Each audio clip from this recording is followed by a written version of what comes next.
incredible pain, ang kaniyang tugon ay magpatawad.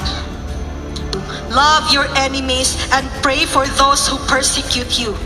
Jesus, the persecuted, prayed for his persecutors. That is what the Lord wants us to do. To be compassionate, ang mahabagin, ang mapagpatawad.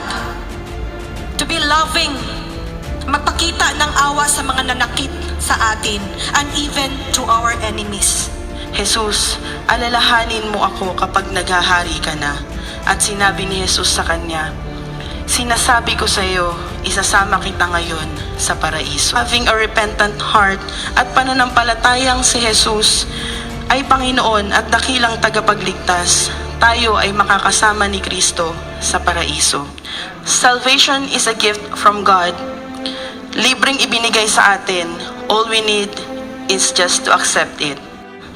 Women, behold thy son, behold thy mother.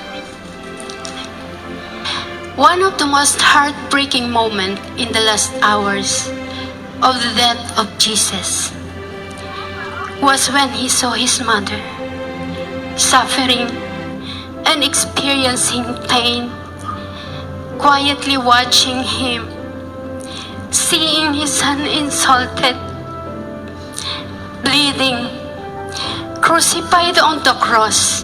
He showed his commitment as Son of God, as our Lord and Savior. He fulfilled his responsibility to God the Father by following him to fulfill the divine crucifixion, sacrificing himself for us to live and have eternal life. Ito pong pang-apat na salita ng Panginoon, He addressed between Him and His Father alone. Na Jesus is fully aware that His Father will turn away His face against us because of our sin. But Jesus accepted and willingly sacrificed His own life. Kailanman ang Diyos ay hindi nagpabaya. Minsan, tayo lang po ang hindi nagtitiwala. Dahil andyan lagi si Lord, who will never leave you nor forsake you. I thirst. Ito ay kumakatawan sa pagkauhaw ni Jesus para sa kaligtasan at pagtubos ng sangkatauhan. It's an important invitation to all believers to satisfy Jesus' thirst by responding to His love and message. Mga kapatid, suklian natin ang pagmamahal at sakripisyo ng ating Panginoon. Mauhaw tayo sa Kanyang pag-ibig. Mauhaw tayo sa kaalaman patungkol sa Kanya. At mauhaw tayo sa Kanyang mga salita. Is the completion of God's ultimate purpose. Naganap na isa katuparan na ng ating Panginoong Jesus ang plano ng ating Ama.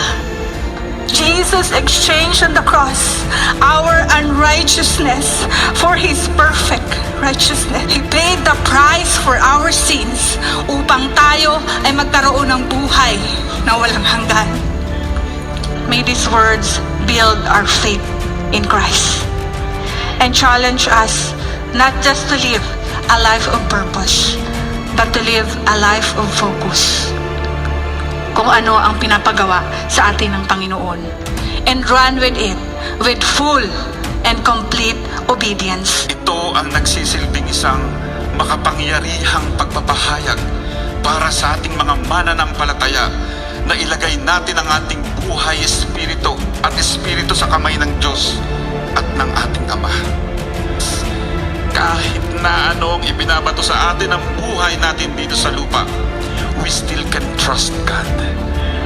Jesus died to reveal God's character to us. Ganun niya tayo kamahal, mga kapatid. That God can be fully trusted. His hands are big enough para i-bless ka at bigyan ka ng seguridad sa iyong buhay. Palagi po nating tandaan, mga kapatid, na ang pagpapasakop sa Diyos ay isang patuloy na paglalakbay na nangangailangan ng sadyang pagsisikap at isang taus-pusong pananabik na iayon ng ating buhay sa Kanyang banal na plano. But as you seek to surrender your thoughts, action, and decision to God and place your trust in Him, you will encounter the peace, guidance, and transformation that results from living in obedience and surrender to our God who loves you unconditionally.